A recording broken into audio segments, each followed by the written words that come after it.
بسم الله الرحمن الرحيم. السلام عليكم ورحمة الله وبركاته. بینەران و خۆشەویستانی کەناڵی ئاسمانی پەیام،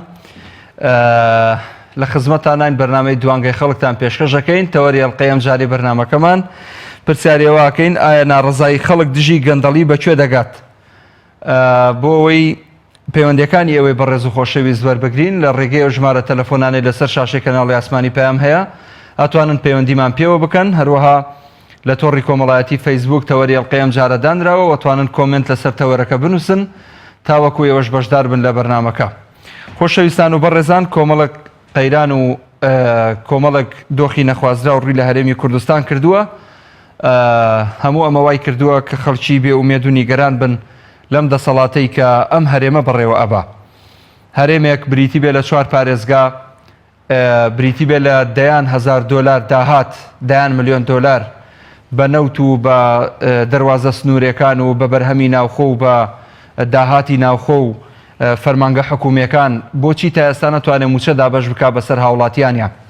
نزیکە بینەوە لە جەژنی پیرۆزی قوربان تا ئێستا یەک موچە لە ساڵی 2020 دابەش کراوە.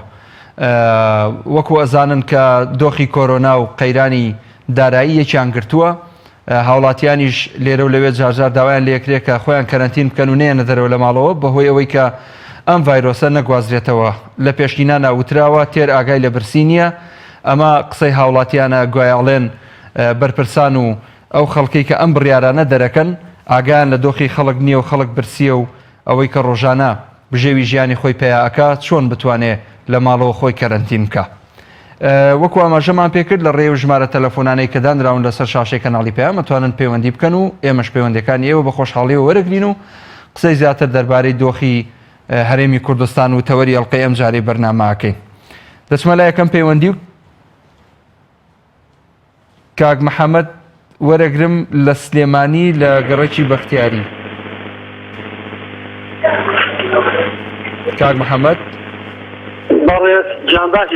چۆنی کاک محەممەد جان؟ بەڕێزی کاک محەممەد جان، سپاس دەکەم. چاوەکەم ڕێز لێ فەرموو لە خزمەتتاین. بەڕێزەکەم وەڵاهی ئەم حکومەتە باکی نییە. بەڵێ حکومەتێکی گەندەڵ، حکومەتێکی ناویێنی چی؟ بەڵێ ناویێنی چی؟ یعنی ئەم میلەتە بۆ ئالێ ئەەکەن وجدان کوا، زەمیر کوا، خەڵک بێ ئیشە، خەڵک بێکارە، خەڵک نانیێواری نییە، خۆ یعنی معاشی خەڵک واوا لێ ئەەکەن، خۆ هەموو معاشخۆر نییە، خۆ هەمووی مۆزەف نییە، ئەو خەڵکە بێکارە چی بکە، ئەو خەڵکە کە نەخۆشە، ئەو خەڵکی کە ئیشی نییە، یعنی ئەمانە چۆن جوابی پەیوەندێکی داخرایەوە. کاک ئاوات وەرەگرم لە بەلجیکا. کاک ئاوات کاتە باش. سەلام عەلەیکوم، هەموو کاتت باش کاک ئاوات. سلام عەلەیکوم، سوای خواتان لێبێ لە ستافی بەرنامەی تەلەڤیزیۆنی پەیام. سپاس دەکەم ئەزیزم، دەست خۆش، مەمنونم. کاک ئاوات جەنابە لە دەرەوەی وڵات ئەژیت. پەیامەکە خوێنەوە ئایا ناڕەزایی خەڵک دژی گەندەڵی بەکوێ دەگا؟ بەڵێ وایە. کاک محموود جان، جا ناڕەزایی خەڵک دژی گەندەڵی بەکوێ بگا؟ لە ملیۆنێک و 200,000 موچەخۆر 50 دەسەردادەیە، ئەبێ بەکوێ بگا؟ بەڵێ. بەس حەزەکەم یەکسر بڵێم ئەگەر مەجالم بی. فەرموو. لە شەڕی مسلمان و کافرەکان لە شەڕی خەندەق ئەگەر بەبیرێ بێ. بەڵێ. کافرەکان زۆر بوون لە مسلمانەکان، خۆی گەورە مەلایکەتی نادە خوارەوە کە هاوکاری مسلمانەکان بکە. ئەوە بوو هەر کافرێک با بڵێن 5 مەلایکەتی بەرەکە و لەو شەوەیە مسلمانەکان سەرکەوتن، کەواتە خۆی گەورە لە ڕێگای غێری مباشرەوە مەلایکەتی نادە خوارەوە بۆ مسلمانەکان سەرکەوت لە شەڕی خەندەقا. نازانم لەبێتە خوێندوتەوە. بەڵێ بەتاکید، وەئەیەدەکم بیجنود، خی گەورە فەرمێ وەئەیەدەکم بیجنودین لەم تەڕەوها. ئەو شەڕە 1400 ساڵ لەمەوە پێش. ئەنجا ئێمەش ئەم میلەتەی ئێمە پێویستی بەوەیە مزاهرە ناکە، پێویستی بەوەیە خی گەورە مەلایکەتیان بۆ بێنێتە خوارەوە مظاهرەمان بۆ بکە ئەگینا معقول نییە کاک محموود لە 1000 و لە ملیۆنێک و 200,000 کەس 50 کەس دەسەرجادەکە لە باخی گشتی کاک ئاوات بەس بەڵێ آخر لە شەڕەکەیە خۆخوای گەورە هەر مەلایکەتی نەناردبوو هەندێک جوندی و سەرباز هەبوو لە ئەرزا بەڵام خوا پاڵپشتی کردن بە ناردنی کۆمەڵێک مەلایکەت واتە ئێمە ئەگەر هەندێک جوندی نەبێ آخر من لەوەرە پێنجی فزایی خوێنم کە خوای گەورە هاوکاری موسڵمانەکانی کرد مەلایکەتی ناردە خوارە لەبەرەوەی ژمارەی کافرەکان زۆر بوون لەو شەڕەیە سەرکەوتوو بوون بەس من کۆمەڵ نیم من لە ئەوروپا معقولة كان محمود جان كان محمود بريس معقولة من بلجيكا مظاهرة كان بوهرجي كردستان حكومة يمنع ويسو راستا حكومة يمنع ويسو كاكا كهرباتية اوتية معاكسية اتوبو مظاهراتي بله بس انا يكفي كبرة مثل اخر كوتاي كوميتي من اويا بله من كوموني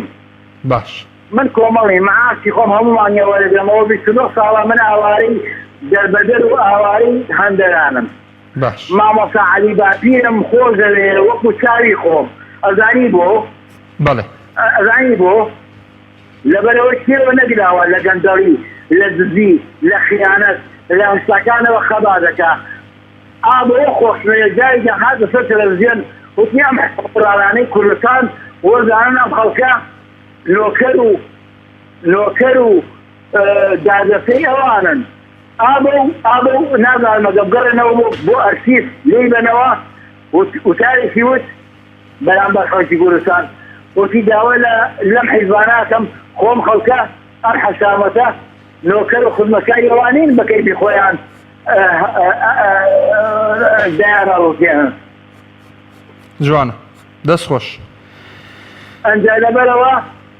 هیچ شتێک کەم نەماوە بە زۆرەمان ماوەخوای گەورە مەلایکەتمان بۆ بێنێتە خوارە مزاهرەمان بۆ بکە ئەم حکومەتە لە ناوبەرێ ئەگینا وەڵی خەڵکی کوردستان لە ملیۆنێک و 200,000 کەس 50 کەس بێتە سەرجادە لەلای باخی گشتی معقول نییە کارما من لە کوردەکانی سەحراوگا ئەو مەسئولانە ببینین ڕسوایان نەکەین دڵنیای کوردستان خەڵکی کوردستانەکەم هەر مەسئولێک بینێن من 29 ساڵە لە ئەوروپام ئەگەر هەر ساڵەی بەرمیلۆتێکیش خەزارم 29 بەرمیلۆتم لایەنە بەخوانیان خۆشدارم کاک محموود بە قورعان دەستە خۆش بێ سوپاس دەکەم کاگاوەجان زۆر بەڕێزی سوپاس بۆ پەیوەندێکەت باوکی ئازاد وەرەگرم لە شاری کەرکووک كاكا محمود جان السلام عليكم. وعليك السلام ورحمة الله وبركاته. باشي بلا قولكم. شوني باوشي آزاد باشي تساوكم. يا أخوة سلامتك موفق بي يا أخوة. لخدمتها مجمعين إن شاء الله. خدمة من وشي برنامج كان ليكم كاك. سپاسەکەم تۆ برای گەورەی لە خزمەتە. بۆ خوا کاک والله کاکە محمود جان. ناڕەزای خەڵک هیچ دەورێت نابینێت چونکە ئەم خەڵکە لە 30 ساڵ ئەم خەڵکە دەسەڵات کراوە ئەم خەڵکە تعدای لێکرێ ئەم خەڵکە زوڵ لێکرێ هەر دنیان پێداتەوە خەڵک ئەوەی ئەچێتە سەرجادێکی بەدەستنیە ئەمانە چونکە 30 ساڵە بازاڕی ڕەش و مەسئول و خەڵکیان کڕیوە و خەڵکیان کێبووە ئەمەی وا ئەچێتە سەرجادە و فەقیر و هەژارە بەواسی بەڕزا بەم لە بۆلاتە عینەکێت و معاشی نادەنێ حتى لبانزادي بقيمتنا كابلا لسليماني ودجون دا مصيف وسري وشبه وجل دائم كابلا لزاخوة دجون دا سليماني دا ما يدوري نابينيا اوي خلقك بقشتي خلصي لمدة صلاة لفسر وبخوارة وهردو إدارة هردو حزبك بلن كاكا يو حكم راني تنسينا أكري واز من الدور تيجي أوز ناكري كز ناكري بس أقا خواهي قورا رحمة لمن لتبكات خواهي قورا ئەم قڕێبوو بەڵاو بایرۆتەلە کۆڵ ئەم خەڵکە بکاتەوە ئەم خەڵکەش کاکە خۆمان بەدەستی خۆمان ئەمانەمان هێنا ئەمانەمان کرد بە ئاغای کوخا بەسەر خۆمانەوە ئەمانەمان کرد بە دەسەڵاتدار ئەمانەش ڕەحم و وجدان و دین ئیمانیان هەمویان تلەخۆر و ئارەخۆر و سەرسەینی و هەمویان خەڵکی شەواڵ پیس و بێناموس و شەواڵ پلیتن وەڵڵاهی بەس ئەگە خوای گەورە ڕەحم لە ملەتە بکا هیچ بەلوێک نەماوە ئامین ئینشاءالله خواهي جورا بس دعاء بكن خواهي جورا رحمة نم لتوكا لو ممتى بكات خواهي جورا أمان لكولوكات خوای گەورە دینی ئیسلام سەرخات خوای گەورە ئەم دەکەم گەرنتو بۆ لای خوا حتا خەڵک نەگەرتو بۆ لای خوا حتا خەڵک سەپلایەمانە کردنیان بۆ بدات سەپلایان بۆ بدات بۆ لێ بدات لەوامان بۆ بکەوە بچێت بە لایەنەوەمانە حتا دێ منیان ئەسوورتە لێ دێت و گوێژە خەڵک ڕاناگرێت دەست خۆش باوکی ئازاد سوپاس دەکەم بۆ پەیوەندیەکەت سەرکەوتوو بی ئینشاءالله کاکارزان وەرەگرم دایکی کارزان وەرەگرم لە کەلار سلام علیکم دایکی کارزان وعلیکم سلام ورحمة الله باشی برای بەڕێزم سپاس دەکەم خوشی بەڕێزی منی لە خزمەتان فەرموو سلامەتزی سەرکەوتوو بی ئینشاءالله بەڕێزی والله من لەبارەی چاکسازی گەورەیان سلێمانی وەقتاکەم هاوسەرەکەم لەوەیە بەڵێ ئەمە 15 ساڵ هاوسەرەکەم لە سژنە دایکی کارزان جەنابەت لە یەک دوو هەڵقەی پێشووترا پەیوەندیت کردوا بوو وڵی پەیوەندیم کرد نازانم وەرنەگیرا چکە خوشتێکی بەڕێز لە کفریەوە تەلەفۆنی کرد بە هەمان شێوەتی بڵێن هاوسەرەکەم ئەمری ئەعدامی هەیە دوجار ئێمەش بەڵێنمان پێدا کە بەرنامەیەک لەسەر چاکسازی گەورانی سلێمانی ڕێک بخەینە هەموو کوردستان بەڵێنەکەمان بردە سەر و لەسەر ڕەوشی زیندانیان ئەڵلقەیەکمان ڕێک خست لە خزمەتان فەرموو بەڵێ ڕاستەکەی وڵی ئاگام نییە لەوە ڕاستەکەی بەڵام من ڕاستی مێردەکەم 5 ساڵ لە سژنایە بەڵێ ئیتر خۆتان نەزانن تاکە بۆنی ئەم وەزعینە خۆشویستەوە حاڵیان زۆر خراپە لە هەموو ئەمە چەندێکە چەند مانەمازیان نییە شەژشتیان پێ نییە لەوێ غەرازشتیان پێ ناترێ ڕاستی ئەمەنە وەزعیان خراپە هەر باس ناکرێت ئیجازگە لەوەی کەلەکی ئەم نەخۆشویستە ئێتر خۆتان نەزانن ظروفیان زۆر خراپە داواکەم لەڕێی کەناڵەکەی ئێوە وەک دەنگمان بداتە سەرۆکی حکوومەت شتێکیان بۆ بکرێت لێبڵنێکیان بۆ بکرێت ئەگەر لەبەر خۆشیان نەوێ هەر هیچ نەبێت لەبەر ماڵەکانیان ئینشاءالله داواکەم دەنگمان بدات لەڕێی کەناڵەکەی ئێوە ڕێک و شتێکیان بۆ بکرێت یعنی وەڕاستی ئێمە حاڵیان خراپە وەنۆتیان خراپە بێ خەرجین بێ خوازنن باوەڕێکی تەنانەت ئاویش خۆیان بسارەیە کەڕن لەوێ ئیتر لێرەش ئەمە لە کەلارەوە پاریان بۆ ئەنێ ئیجازوە هەیە تا پارێکیان بۆ ئەنێ خەرجێکیان بۆ ئەنێ بە 1000 خاڵەداتە دەستیان ڕاست دەست خۆش بە ئینشاءالله خوای گەورە ڕەحمی پێ بکا و بە زووترین کات بهێنێتە دەرەوە ئینشاءالله لە زیندان ئینشاءالله سپاس دەکەم سپاس بەرنامەکەتان جەنابیشت دایکی کارزان زۆر بەڕێزی لە خزمەتتان خوا ئاگادارت بێ سپاس بۆ پەیوەندیەکەت بەشە ساغ بێ خوا خۆشەویستان بەردەوامی لەگەڵتان تەوەری ئەڵلقەی ئەم جارەی بەرنامەی دوانگەی خەڵک باز دەواکەین باشە کاک محەممەد لە تەقتەق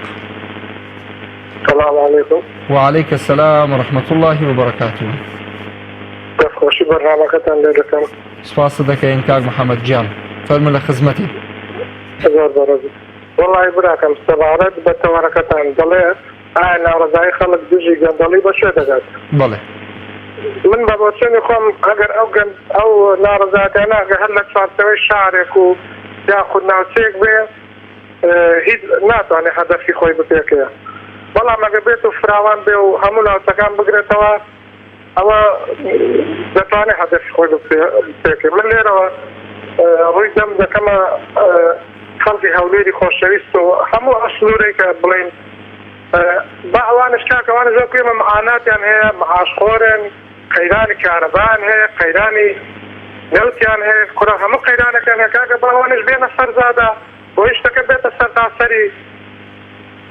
ئەکاتە دەتوانین هەدەفی خۆمان بپێکردن بەڵام ئەگەر هەر لە سنوورێک و لە ناوچەیەک بێ بە قەناعەتی من هیچ هەدەفێ ناپێکەیە دەمەوێت سەرنجی جەنابشت بۆ شتێک کتر ڕاکێشم کاک مەحموود بەڵێ لەم کاتەدا کەوا ئەو پرسی موچەپڕی نەهاتەتە پێشەوە ئەگەر ئاگادار بیوە هەوڵ بدەن دووبارە قەدەغی هاتسۆ ڕابگەن بۆی چەند ڕۆژێک خەڵک لە ماڵێ بێ و شتەکە بێتە واقعی ئەو قبوڵی بکەن خەڵک لە ژوورێ دەکەن بۆی کەوا خەڵک ئەو واقعی قبوڵکە و ناڕزایی دەرنەبڕێ ئەوە بۆچوونی شخصی خۆمە دەستخۆشی بەرنامەکەتان لێ دەکەم سپاس بۆ جەنابەت دەستخۆش کاک محەممەد هەر بژیت کا حەمە ڕەشید هاوڕێی بەرنامە مامۆستا مەحموودی بەڕێزە و کاتت باش هەموو کاتت باش کا حەمە ڕەشید جان برای بەڕێزی دەستخۆشیم لێ دەکەم دەستخۆشی لە ستاپەکەشت دەکەم سپاس دەکەم کاکی بەڕێزم خۆپیشاندانەکان بە حەقەت زۆر هێمنانە و ڕێک و پێکە بەڵام نامنەزەمە لەبەرەوەی پێویستە مەعارەزە قەدوە بێ لە پێشیانەوە. بەڵێ خۆمە ناچین سەرگرت لە دەسەڵات بگرین، ئێمە داوای حەقی ئەو میلەتە فەقیرەی دەکەین کە زوڵمی لێ دەکرێت. گەیشتی خەڵک وەلای نەما بۆ خاک و نیشتیمانی، خەڵک وەلای نەما بۆ کوردایەتی، تێگەیشتی ئەو میلەتەیان سەر لێ شێوان دابەش بووە. تێگەیشتی ماوێتی میلەتە کەس ئێستان بە تەواوی دەوەزعەکەی نەگەیشتووە، بەڵام پێویستە هەتا نەک حیزبە ئۆپۆزیسیۆنەکان ڕێکخراوی و کۆمەڵگەی مەدەنی خەڵکانی ئەکادیمی ئەوانەی کە هەست بە زوڵم دەکەن. تێگەیشتی کەوکلەیلەوە مەکە کابرا بە دوا کەوتوت مانجی موچەیەکی وەرگرتووە ئێستا هەر ئینتیزار دەکا و دەڵێ ئێستا موچەکەم بۆ بێ و خوانێت بە زیاد بێ. کاکە ئەمە پێویستە داوەهان لێ بکەین ئەی کوردایەتیەکە، ئەی خاک و وەتەن، ئەی نیشتیمان پەروەری، ئەی ئێستا وەفت چۆ بۆ بەغدا بە ئارەزوی خۆیان دەسەڵاتی بەغدا شیان لەگەڵ دەکات. تێگەیشتی ئەمەندە وەزعەکە خەتەر لەسەر کوردە. تێگەیشتی جا بۆیە دەڵێم پێویستە منەظەم بکرێ بەنامە ئاگام لێە برایکی مرۆڤ دەڵێ من لە پێناو هیچ حیزبێک نهاتم بۆ موچەکەی خۆماتم، یاخر لە کوردستان دەتوانم بڵێم پاکانەی بکەم زەلامی لێ نییە وەلای بۆ حیزبێکی نەبێ. من بە قەناعەتی خۆم وایە میلەتەکە دابەش کراوە، بەڵام ماوێتی خەڵکەکە تێدەگا تێگەیشتی دەزوڵمەکەی دەگا. کاکە موچەی دەبڕی خۆ موچەت نەداوەتە کەسالی ببڕی نوقسانی بکەی. هەر خاپڵانی وەزعەکەیەوە 29 ساڵە دەست بۆ میلەتەی دەکرێت. هاتومە قەناعەت لە ژیانیدا کوردایەتی نەکراوە، نەک هەر ئەو دەسەڵاتی ئەوڕۆی کوردی. ئەمەنەوە قەناعەتی کولیمە دەناکە کوردایەتی و خاک پەروەری و نیشتیمان پەروەری بکرێ ڕێک و پێک کاکە پێویستە خۆیچمان دوژمنی یەک نین. ئێستا دوێنێ تیاری تورکی 5 کەسی شەهید کرد، ئێستا حسابی ئەوەی دەکا دەڵێ گەریلای فەکەکەم کوشتووە. دژمن فەرق بە کوردی ناکە، هەمومان برایەکین، بەڵام پێویستە دەسەڵات تێبگەێنرێ بەو شێوەیە نا بەرامبەر میلەتەکەی خۆت تۆ دوژمنی میلەتەکەت نی. ئەگەر سەنگەرە لە دوژمنەکەت لە میلەتەکەت گرتووە با تێبگەین، یا لەبەرت هەڵدەین ڕادەکەین لەبەردەستت، یا دوژمنایەتین لەبەردا دروست دەبێ. ئەگەر ئینشاءڵڵا بۆ وەزعەش ناگا ئیتر باوێ لە برادرانم نەگەم دەستخۆشی لێ. سپاس بۆ جەنابەت، دەست خۆش بێ کاک حەمەڕەشید، زۆر سپاس بۆ پەیوەندیەکەت. کاک خالید وەرەگرم لە حاجیاوە.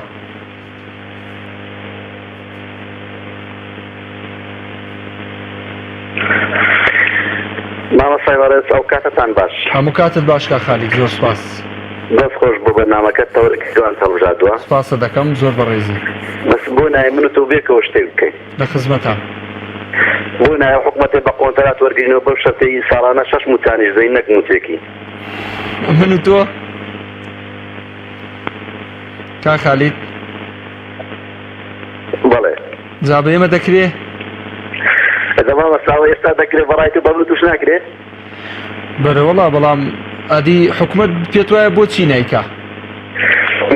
لەبەرە میلەتێکی من زۆر داگوتم حکوومەت ڕۆژێک دادێ خۆپشاندان بکەن لە دژی ئەو میلەتەی کە هێندە بێدەنگ و هێندە فەقیرە،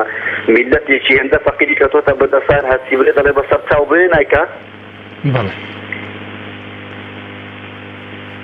کاک خالید فەرموو قسە بکە جۆمان لێتە. من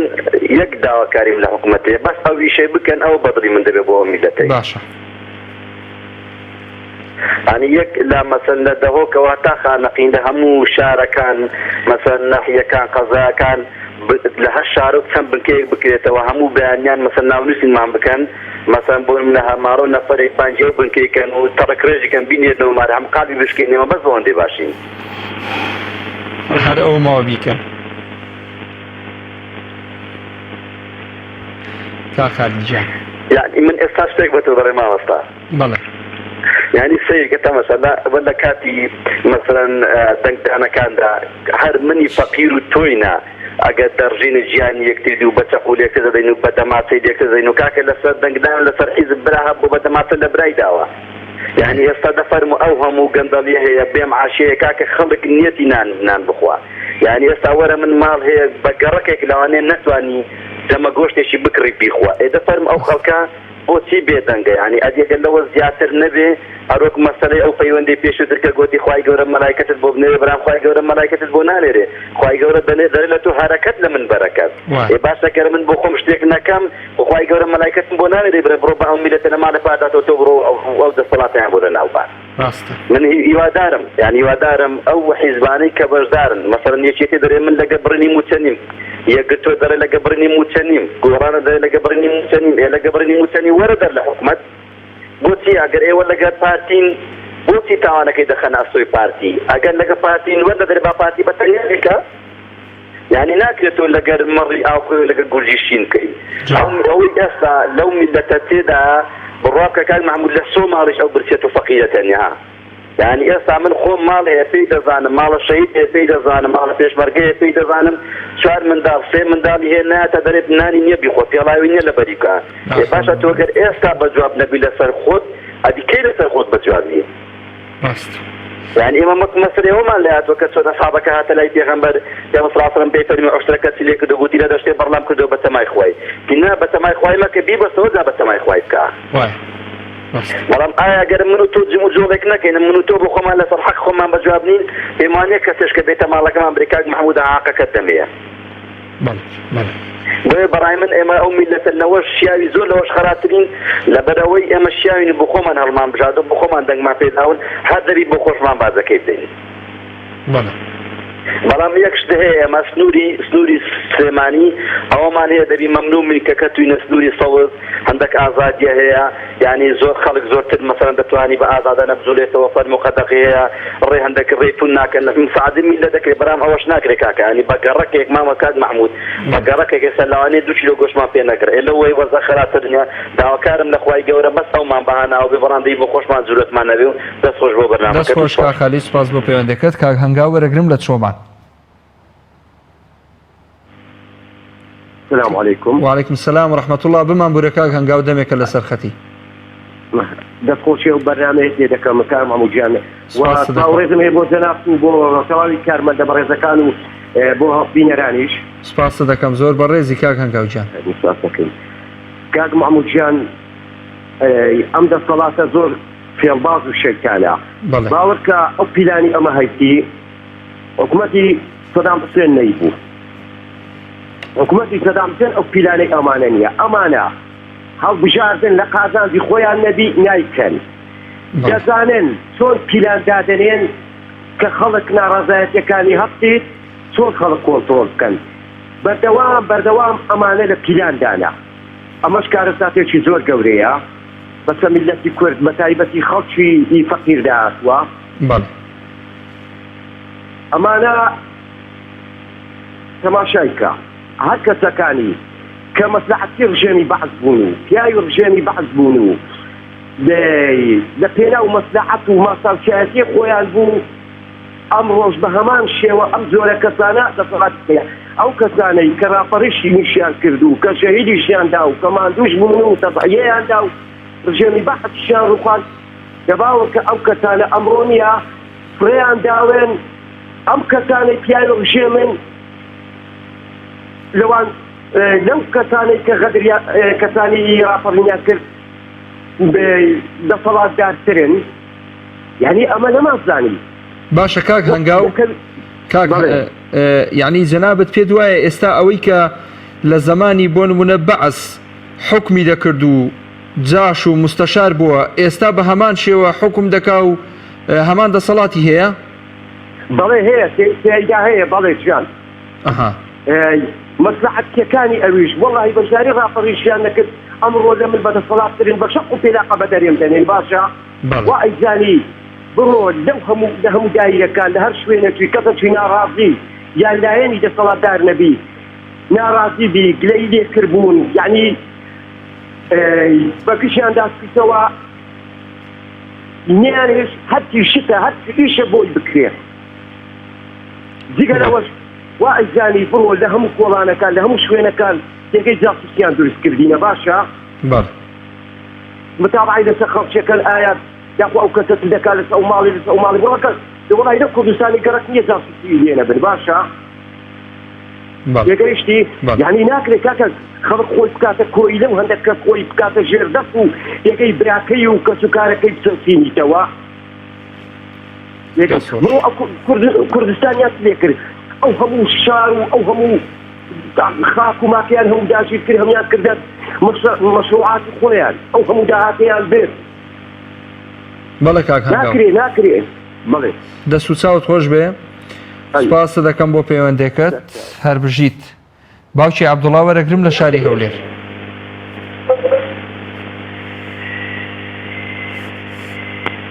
باوکی عەبدوڵڵا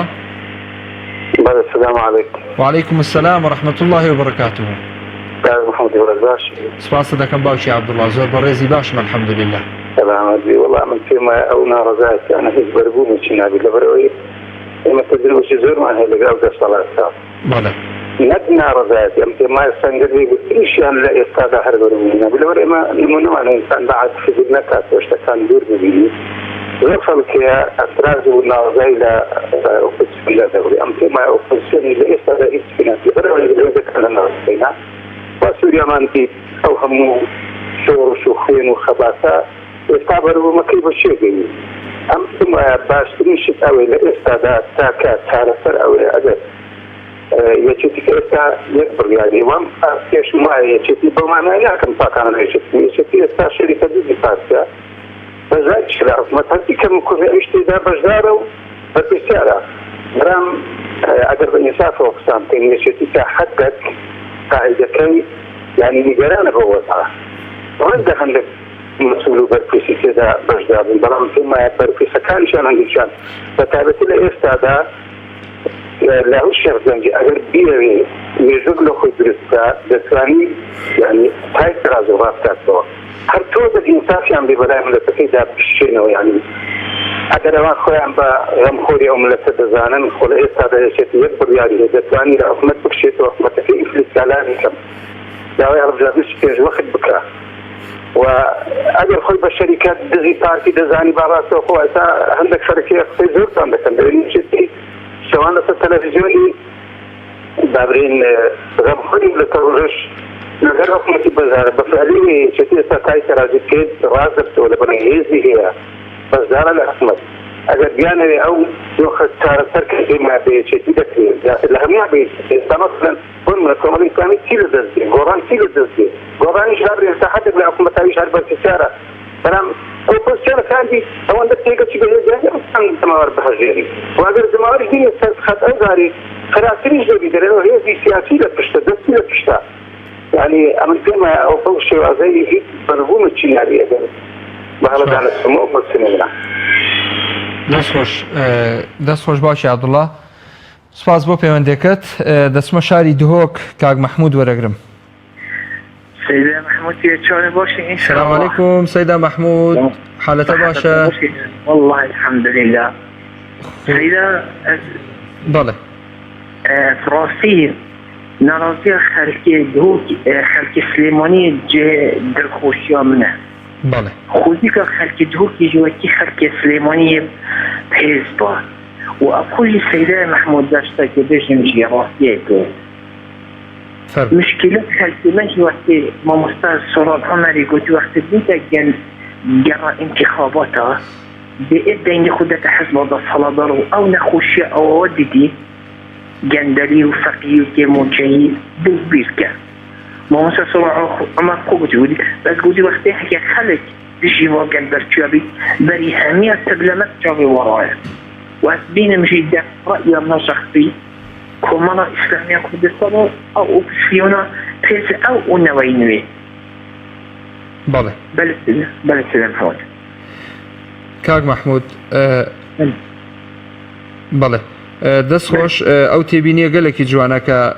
لە کاتی دەنگدان دەنگەدرێ بە حیزبی دەسەڵات ئەوەش بەرهەمەکەیەتی دواتر دەیدورنەوە بەڕاستی دەست خۆش کاک مەحموود سپاس بۆ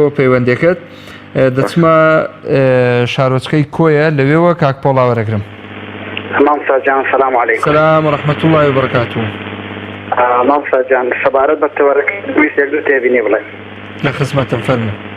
قربان والله إما أو حكمتها يعني براستي بوشي وكذا شيء نامونيا لبروي هم وظف هم فرمان بروشتوا تعرضك كمان وأجر أو حكمتنا به رفقة كمان دبره. إماش يعني تا خلقنا كيشتغل كرفق لدف قوي جوريا يعني إما كمان وأنا رفق ما عندنا كمان كمان دبره كمان دبره أو رفق ما دبره أوش نشاني أويا كإما لو تينا كيشتغل كرفق لدف قوي جوريا بويدا لحمو موظف فرمان بركة إذا تواني كاركلينيا رأجرم دو حكمتها إتكاركنا كرفق لدف قوي يعني ما عشان بعد دبره يعني أو وسيلة تيجي أنا كمان لبرو براي من أو بيت زورك واصل جندلينا هنا حتى أو كاتي خلق وشار دبيتو رول دين الإسلام لك أو بلنا رفقتون أو رفق لشوية إنذا الري كسنورك لبقو جندل كاراني كلاف نوري بدا ناو نوري صوز وزارتي على كردستان ده. بله. دسوش. إنذا دعوة كار يعني لهم موظف فرمان برعيتي ريكوتيتوا حتى يصل لو فاتش خرابين أو كورنا وشتى بخوما فاعلين بالله براسي حكمت لهم سنورة شيء بردوت دريو ظرف باس عندك. دست خوش كاك والله سواز بفي عندكت. هل لكوي دمين مو مام جوهر ورقرم. إيوارا باش. إيوارا باشتر مام جوهر. لمن آلاي تركستان خلق كان دلي أردوغان خوش كان كردستاني تشكش كان إيوة داشن هدف سرمناوي ذبيكا صالح متسبسبوا ملت دولة رخاوة ونية قدرة بحمو حزب السياسي كان شكل السياسي كان أو كردستاني هر هم ينبر فرشياري أول عيستاني لبروي أوانا حموي منصبي جورا متسيطاب يسجن سن خبرو سيارة $10 مليون لما لك خوان دارشتون بغيرتي خوان نشان داو فأنا أواني بدينا ترسقة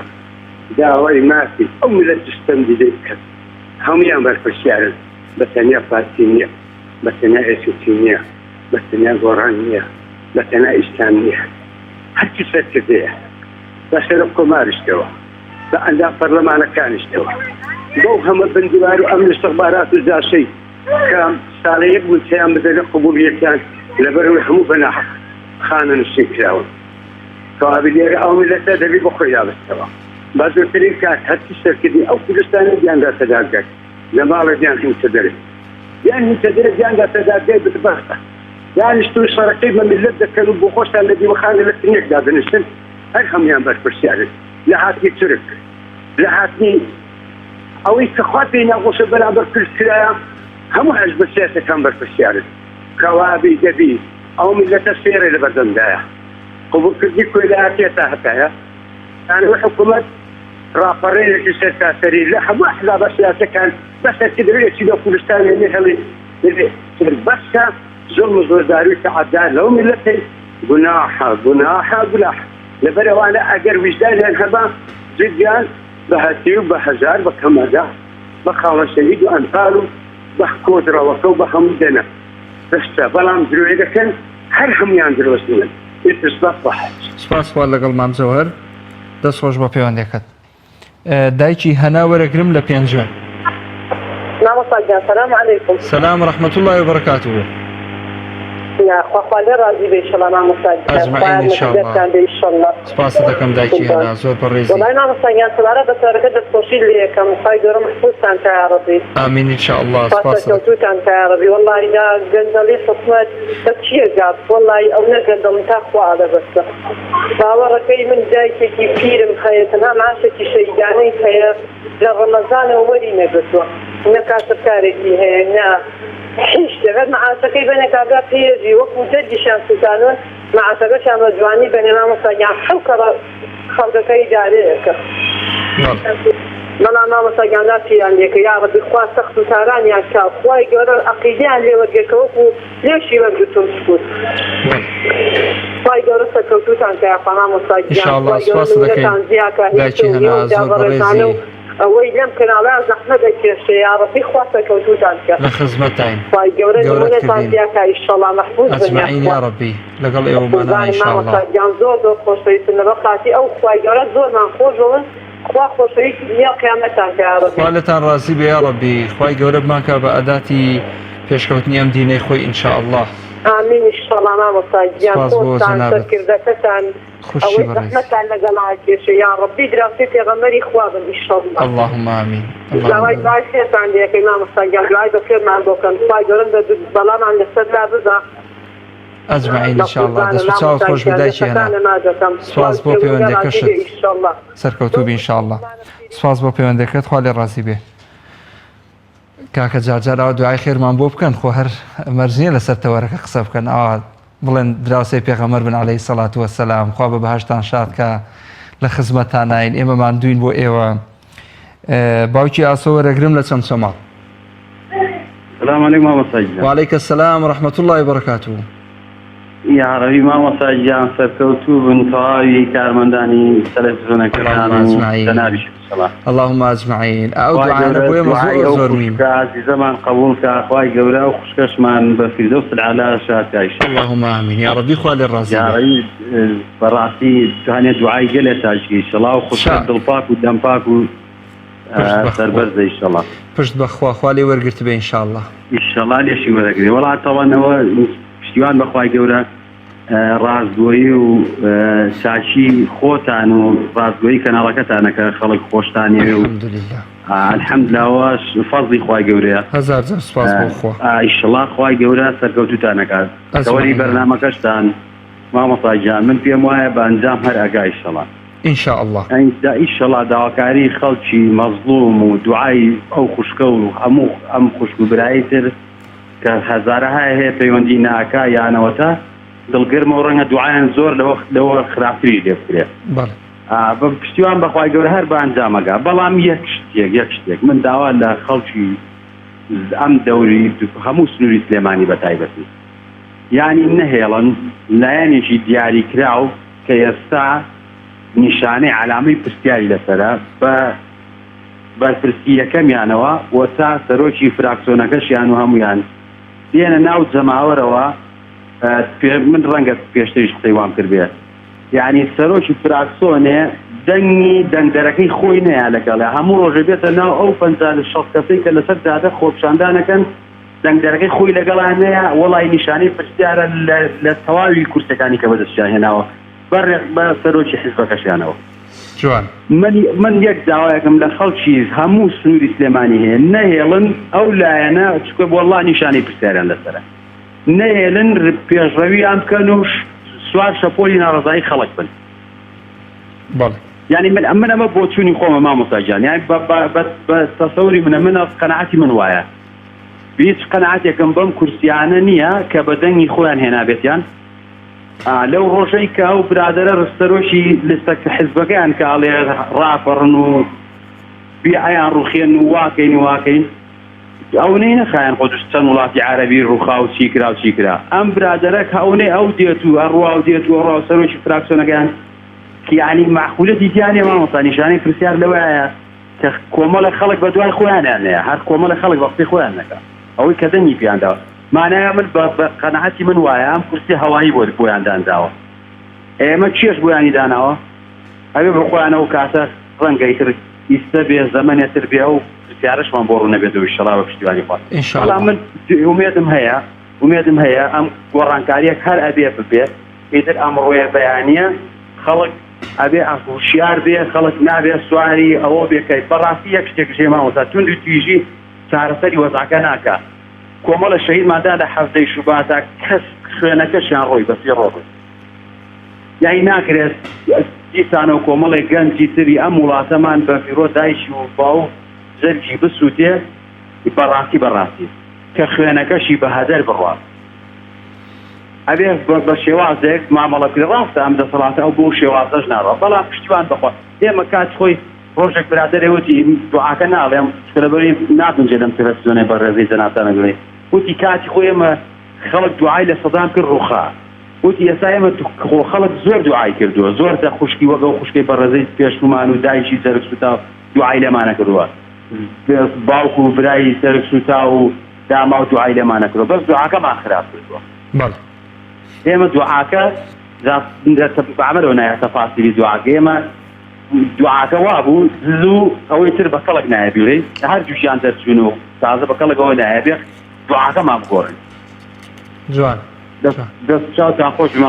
کاتم گرتم باوشی ئاسۆ سپاس دەکەم خی گەورە سەربەرستان کە ئینشەڵڵا هەر بژێ سپاس بۆ پەیوەندەکە سەرکەوتوو بێ ئینشاءڵڵا کاک فازیل وەرەگرم لە هەولێرەوە وەزام کۆتا پەیوەندیە بەڵێ السلام عليكم. وعليكم السلام ورحمة الله وبركاته. باش كاك محمود بريز. شلوني كاك فازل جان باشي سپاس باشي براجا كوي فعط باشي. بريزي كاك فازل جان داوي لبردنا كاين لسر هيل زور مايتو. هذا توش من زور دقيقة. جان؟ بلا ما ولا توش من زور دقيقة مازال تاعي. أري والله فرمو أتوش. كاك محمود خارج أدي أوانك دانقود معاش بوكاباني ماري. ليش بدمن؟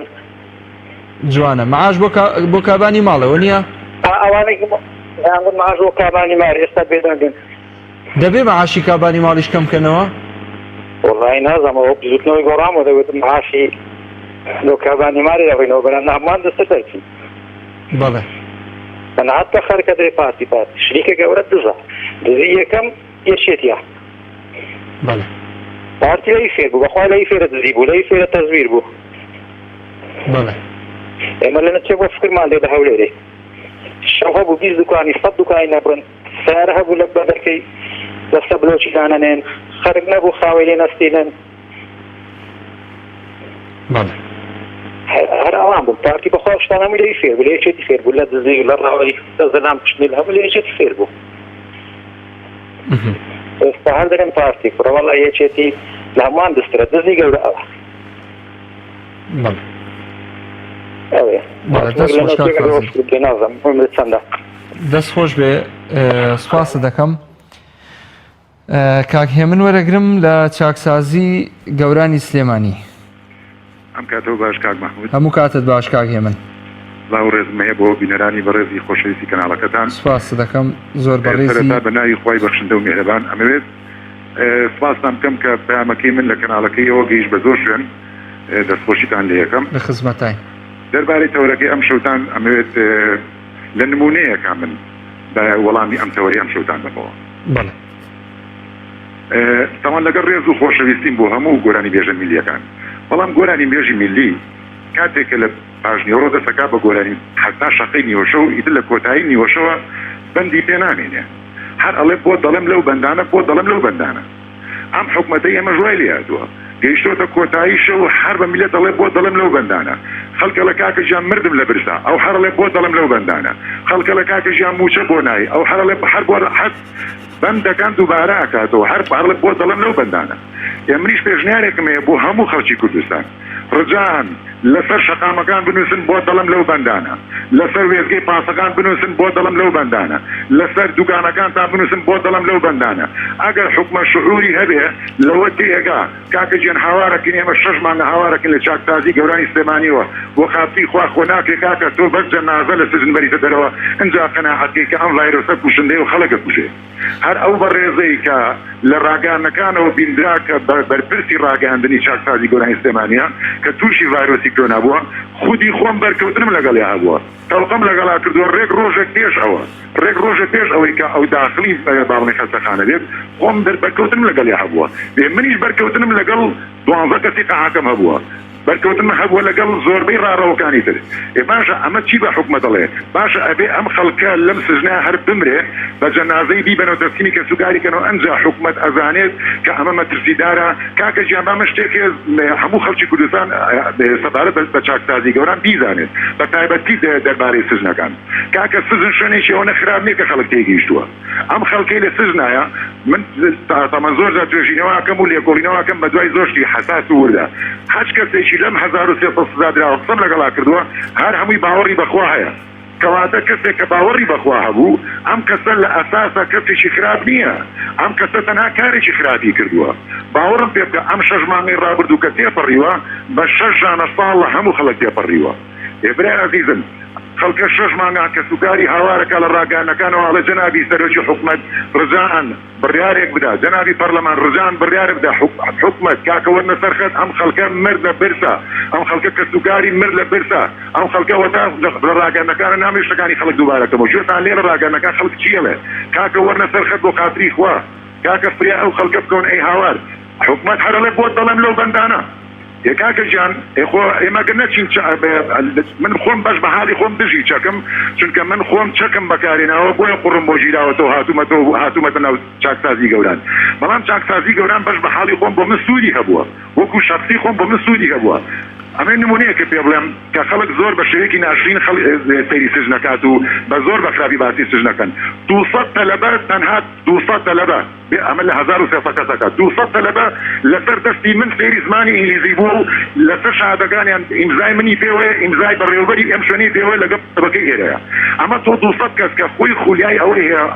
سەقافەتی لە ئاستێکی بەرزا هاتوو ئەڵێ کاکە من ئەمە فێری زمانێکی تر بم لە ناو سژنە ئەمە پێشگەلەوە لە ساڵێکە ئێمە لە چاکسازی گەورانی سلێمانی 32 کتێب نووسراوە لە هیچ زانکۆیەکی سەر ئەرزە لە ساڵێکە 32 کتێب نەنووسراوە بڕۆن خۆتان بە دووەدا چون کەم بزانن ئەم خەڵکەی کە لە ناو چاکسازی گەورانی سلێمانیە ئاستی سەقافەتیان چەند بەرزە خۆتان بڕۆمە دواتنی وە بکەن من ناڵم خەڵکی تیانیە کە شایستەی ئەوەی تۆزە زیاتریش بمێنێتەوە من بەش بە حاڵی خۆم نەمبینیوە بە چاوی خۆم نەمبینیوە ڕاستە لە هەموو جێگەکانی دنیاە چاکسازی شوێنی ئەوەی خەڵک چاکساز بێ بەڵام خەڵکەکە بە عام چاکساز بووە دوو کتێب نووسراوە لە خلال یەک ساڵە ئێمە توانیمانە لەسەر ئاستی گۆی زەوی ئێمە هاتوین لە ناو چاکسازی گەورەی سلێمانیە پێشانگای کتێبمان کردوتەوە پێم بڵێ چ زانکۆیەکی کوردستان توانیوێتی لە ساڵێکە بەرهەمی دوو کتێبی هەبێتە لە بەکانی کاکە تۆ سوور ئەیبینی تابی سەرۆکی حکومەت ئێرەم محافظ هات بۆ لامان جەنابی وەزیری کاروباری کۆمەڵاتی هاو بۆ لامان پێشواسی لە ئیشەکەمان کردووە 32 کتێب نووسراوە تەنها لە ناو چاکسازی گەورەی سلێمانی چی لەم خەڵکە ئەوێ تۆ بەشداری کۆرسی خولی فێربوونی زمانی ئینگلیزیەکە بەشداریەوە خولی فێربوونی نووسینی ڕۆمانی کردووە خودی خۆی کتێبی نووسیوە زۆری نەی و هۆبەکانی ئەم شوێنە سزادراوان بەڕێوەی ئەبن ئێمە تەنها ئامرهێزەکانمانێ لەگەڵ ئامری تەمان من لەگەڵ ڕێز و خۆشەویستیم بۆ ئامرهێزی ئەم شوێنە چکە بە تایبەتی دوای ئەو راپۆرتە دانیشتم ڕوبەڕوو قسەم لەگەڵا کرد و ئێمە تاوتوی هەموو بابەتەکانمان کرد لە ڕاستیە من گەیشتم بە ئەنجامێک کە ئەمانیش دەسەڵاتیانە چونکە سەیری کە کاکە گیان ئەبێ ئێمە لانی حەقیش بگرین ناکە ئێمە هەر وەڵام من سوپاسە دەکەم بەس وەکو لە ژووری کۆنتترۆل و ئاماژەیان بۆ کرد کە کاتم بەدەستەوە نەماوە من زۆر داوای لێبوردن لە جەرامەتەکەم ڕاستی نزیکی 4 دقەش جەنابەت لە خزمەت بووین قسەت کرد ئینشاءڵڵا لە ئەڵقەکانی داهاتوو لێبوورنەکەم هەموو جارە تەلەفۆنەکەم کاکە ئێمە زۆر داغمەتڵین زۆر پڕین بۆیە ئاوایی کاکاتەکانمە وەزیاکەن مەمنونی ئێوابین ئومێدەوارم کەناڵەکانی پیش هەر وەکو ئێوە بکەن لە خزمەتین سوپاسە دەکەین سلااو ڕێزمانەیە بۆ هەموو هاوڵانت خۆشەویستان و بەڕێزان کاکێ من کۆتا پەیوەندی بوو لە ئەڵلقەی ئەم جارێ بەرنامەی دوانگەی خەڵک باسی ئەومان کرد ئایا ناڕزایەتەکانی خەڵک دژی گەندەڵی بەکوێ دەکات سوپاس تا ئەڵلقەیەکی تری بەرنامەکە بە خزمەتتان نەکەمەوە خۆتان لەگەڵ